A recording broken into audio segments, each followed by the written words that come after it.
સુરતના વરાછા વિસ્તારની અત્યાધુનિક એવી પીપી માણિયા હોસ્પિટલ પ્રાઇવેટ લિમિટેડમાં આવેલ શહેરનો બહુચર્ચિત કિસ્સો કે જેમાં જહાંગીરપુરા ખાતે નવનિર્માણ થઈ રહેલા પ્રધાનમંત્રી આવાસમાં કામ કરતા દરમિયાન તારીખ 27/2/2023ના આશરે 3 વાગ્યે રોજ ત્રીજા માળેથી શ્રમિક પડેલ અને શ્રમિકના શરીરમાં લોખંડનો સળિયો ગરદનથી શરીરમાં ઘૂસી ગયો હતો। તો આ પરિસ્થિતિમાં શ્રમિકને તાત્કાલિક ધોરણે પ્રાઇમરી સારવાર માટે સિવિલ હોસ્પિટલ સુરત અને ત્યારબાદ વધારાની સારવાર માટે પીપી માણિયા હોસ્પિટલ પ્રાઇવેટ હોસ્પિટલમાં આવેલ હતો। આ કેસ હોસ્પિટલમાં આવ્યા બાદ ડોક્ટર ગગનભાઈ સાબુ જનરલ અને લેપ્રોસ્કોપી સર્જન દ્વારા સારવાર કરવામાં આવેલ હતી। આ સળિયો શરીરની અંદર 3.5 ફૂટ અને બહારની બાજુએ 1 ફૂટ લાંબો હતો, પરંતુ આ સળિયો ગરદનથી પેટ સુધી જતો હોય તો તેવા કિસ્સામાં તેનું સીટી સ્કેન કર્યા બાદ આગળની સર્જરીનું આયોજન કરવામાં આવેલ હતું। જરૂરી બધા જ રિપોર્ટ કર્યા બાદ અને 4 લોહીની બોટલો આપ્યા બાદ તેનું રાત્રિના 10 વાગ્યેથી ડોક્ટર ગગનભાઈ સાબુ જનરલ સર્જન કાર્ડિયોથોરેસિસ સર્જન ડોક્ટર રવિ સાગર પટેલ કાર્ડિયાક અને જનરલ એનેસ્થેટિસ્ટ ડોક્ટર ધ્રુવિન લિંબાડ અને ડોક્ટર સંકેત કરકર દ્વારા સર્જરી કરવામાં આવી હતી અને આ સર્જરીમાં આયોજન મુજબ પહેલા પેટના ભાગે ચીરો મૂકીને આંતરડા અને કિડનીની તપાસ બાદ જે તે નાની ધમનીને નુકસાન ન થયું હતું તેનું બ્લીડિંગ ચેકિંગ કરવામાં આવેલ અને ત્યારબાદ બ્લીડિંગ રોકવામાં આવેલ અને ત્યારબાદ જમણી બાજુની છાતીને ચીરીને સળિયાને કારણે જે કંઈ ફેફસાના શ્વાસના માર્ગને નુકસાન થયું હતું અને આ સળિયાના કારણે ફેફસાના આંતરડાની વચ્ચે આવેલ પડદાને નુકસાન થયેલ શ્વાસની નળી અને આ ડાયાફ્રામનું રિપેરિંગ કરવામાં આવ્યું હતું। આ સળિયો હૃદયને સ્પર્શી છે, લીવરથી લઈને કિડનીથી આગળ પહોંચી ગયો હતો। આમ દરેક શરીરના ભાગને બરાબર નિરીક્ષણ કરીને અને જો ઈજા હોય તો તેવા કિસ્સામાં તેનું રિપેરિંગ કરીને શરીરમાંથી લોખંડના સળિયાને બહાર કાઢ્યો હતો। આ સર્જરીમાં એનેસ્થેટિકનો અલગ ભાગ ભજવેલ હતો। આ સર્જરીમાં જમણા ફેફસાના ભાગમાં ઈજા હોય અને તેની સર્જરી કરવાની હોય તો તેમાં દર્દીને બેભાન કર્યા બાદ તેને એક ફેફસાની મદદ સાથે ઓપરેશન દરમિયાન શ્વાસ આપવામાં આવેલ હતો।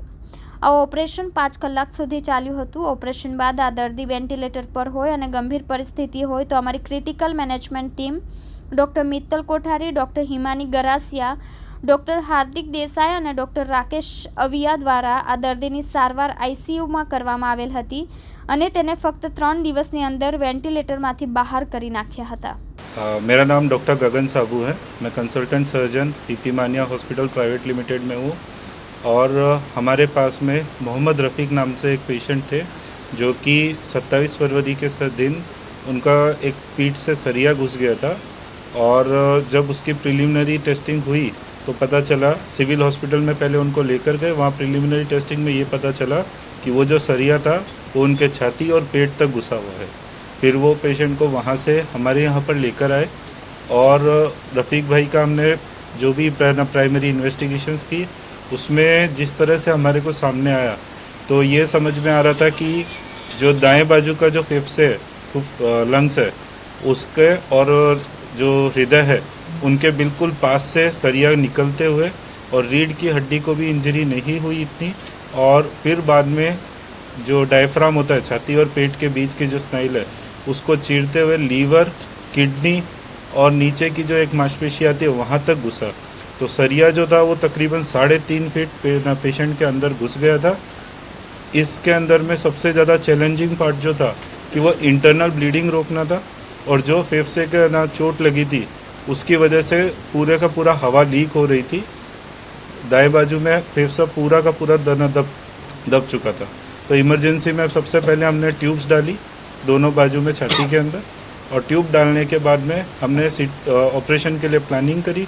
ऑपरेशन मैंने और डॉक्टर रवि सागर पटेल भाई है, हम दोनों ने मिलकर किया। वो कार्डियोथोरेसिक सर्जन है और हमारे पास में डॉक्टर ध्रुविन लिंबाड भाई और डॉक्टर संकेत कारकर भाई ये हमारे एनेस्थेटिस्ट थे। सो हमने ऑपरेशन के दौरान सबसे पहले नीचे जहाँ पर सरिया घुसा था पेट के अंदर उस हिस्से को पहले एक चीरा मार के वहाँ पर सब चीज़ों से जहाँ जहाँ ब्लीडिंग थी सबको कंट्रोल किया, किडनी को बचाया, लीवर को बचाया, और जो एक नीचे के हिस्से में सबसे बड़ी जो ब्लड की नस होती है आईवीसी बोलते हैं हम उसको, उससे भी उसको अलग किया गया। नीचे से ऊपर आते आते हमने पूरा उसको सेपरेट किया। उसके बाद में रवि सागर भाई ने छाती पे चीरा मारा और फेफड़े जो थे, तो इसमें हमारे एनेस्थेटिस्ट का सबसे बड़ा रोल आता है, क्योंकि उन्होंने दाएं बाजू का जो फेफड़ा है उसको पूरा का पूरा वेंटिलेट नहीं किया, जिसका मतलब है कि वो पूरा कोलैप्स हो गया, एकदम छोटे भाग में हो गया और केवल लेफ्ट साइड के लंग पर पेशेंट का ऑपरेशन कर रहे थे हम। और फिर जो था उधर में देखा गया कि जो फेफड़े में चोट लगी उसको भी सही किया गया और जो हृदय के अंदर के बाजू से जो नस जा रही है उसको बचाया गया। और फिर वहाँ का पूरे हिस्से से रोड को सेपरेट करके और फिर धीरे धीरे करके हमने रोड को निकाला, जहाँ जहाँ ब्लीडिंग के आसार लग रहे थे उसको कंट्रोल किया। अब इस एस्पेक्ट में दो चीज़ें सबसे इम्पोर्टेंट यहाँ पर आती है हमारे सामने कि ऑपरेशन के दौरान ब्लीडिंग कंट्रोल करना वो एक एस्पेक्ट है, पर साथ के अंदर में जो देखना है कि ऑपरेशन में 24 घंटे के अंदर फिर से वैसी ब्लीडिंग ना हो, ये सबसे ज़्यादा बड़ा रोल है। ठीक है, तो इसके लिए जहाँ जहाँ हमने नलियाँ डाली थी वो सब की हमने रेगुलर मॉनिटरिंग करी। पेशेंट को हमको ऐसे पोजीशन में पहले वेंटिलेटर पे रखना पड़ता है ताकि हम उसको बेहतर तरीके से बाहर निकाल सकें। ऐसा नहीं था कि पेशेंट को हम डायरेक्ट वेंटिलेटर से नहीं निकाल सकते थे, बट उसके अंदर पेशेंट का बेटर आउटकम आने के लिए हमको वेंटिलेटर पे रखना पड़ा। फिर हमारी इंटेंसिविस्ट इंचार्ज के साथ में मिलकर और पूरी आईसीयू की टीम, जिसमें डॉक्टर मित्तल भाई कोठारी आईसीयू इंचार्ज है और डॉक्टर हिमानी मैडम है, वो हमारे आईसीयू के अंदर चीफ फिजिशियन आती है, तो उनके टीम के साथ में हमने पूरा उसको पेशेंट को मैनेज किया।